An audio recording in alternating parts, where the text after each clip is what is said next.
차로 경찰과 추격전을 벌이다가 사고를 내 오토바이 배달 아르바이트생을 숨지게 한 10대 8명이 경찰에 붙잡혔습니다. 하지만 범죄를 저질러도 형사 책임이 면제되는 이른바 촉법소년 신분이라서 유족은 제대로 된 사과조차 받지 못했다며 분통을 터뜨리고 있습니다. 이상곤 기자입니다.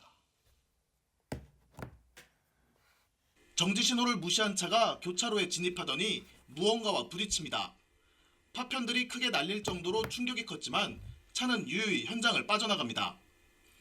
13살 A군둥 8명이 서울에서 차를 훔쳐 대전으로 내려와 중앙선까지 넘어 경찰과 추격전을 벌이다가 오토바이와 충돌한 겁니다. 이 사고로 올해 대학에 입학한 뒤 생활비 등을 벌기 위해 오토바이로 배달 대행 일을 하던 18살 운전자가 그 자리에서 숨졌습니다. 나는 내 아이를 이제 못 봐요. 어제도 밤새도록 울었고 오늘도 울 거고 생각이 날 거예요. A군둥 2명은 또 다른 차를 훔쳐 달아났지만 8명 모두 경찰에 붙잡혔습니다. 하지만 A군은 대전 소년분류 심사원에 넘겨졌고 나머지 7명은 가족에게 인계됐습니다. 경찰은 피해자들이 14세 미만의 미성년자라 현행법상 형사처벌은 할 수 없다고 밝혔습니다. 숨진 오토바이 운전자 유족과 지인은 분통을 터뜨렸습니다. 나이가 한 살이라도 조금이라도 많았으면 다 처벌할 수 있으니까 눈이라도 감고 죽었을 건데 너무 억울하고 아무도 연락이 없어요. 미안합니다, 죄송합니다는 하잖아요. 그런 한마디의 말도 못 들었어요. 그냥 마음적으로라도 그 사과는 듣고 싶어요. 아마도 많은 분들이 이 뉴스를 한 번씩은 접하셨을 겁니다.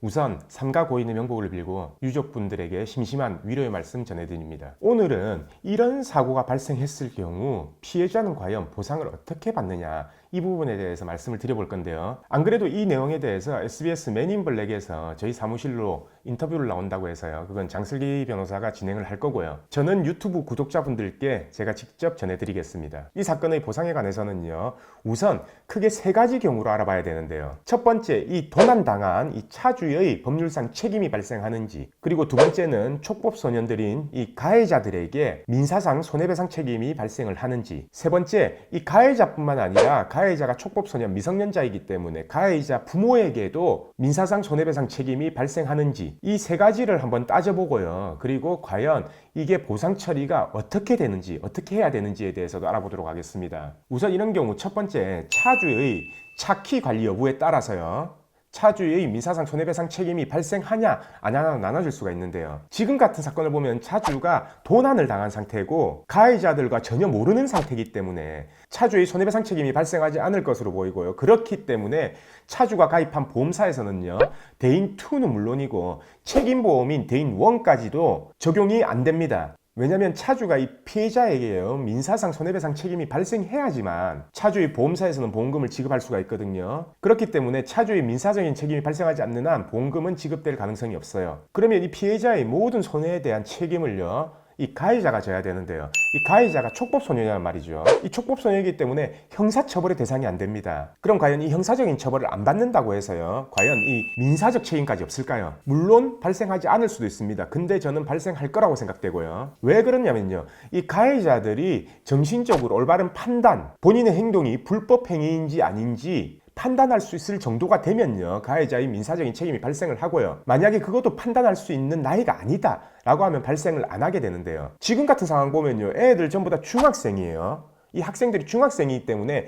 충분히 자기의 행위가 불법적이다 아니다, 그리고 어떤 결과를 가지고 올 수 있다는 것을 판단할 수 있는 나이기 때문에 가해자에게 직접적으로 손해배상 책임이 발생한다라고 생각됩니다. 그리고 이 가해자의 부모, 즉 촉법소년의 부모도 자녀의 관리 부주의에 대한 과실이 성립이 되기 때문에 결국 부모들도 민사상 손해배상 책임이 발생한다라고 보여집니다. 따라서 이 사건 같은 경우에는요, 가해자와 가해자 부모를 상대로 민사상 소송을 제기해야 될 것 같고요. 그로 인해서 법원의 판결을 꼭 받아 놔야 됩니다. 왜냐면요, 이렇게 소송 제기하면요, 가해자가 당장 돈이 있겠습니까? 당연히 없죠. 그럼 이 부모들도 순순히 배상을 할까요? 제가 생각했을 때는 돈이 없다, 이런 이유 등으로요, 당장 손해배상을 안 할 가능성이 높습니다. 그래서 소송을 진행해야 된다라는 거고, 소송을 진행하기 전에 피해자는 과연 소송밖에 답이 없냐, 꼭 그런 건 아닙니다.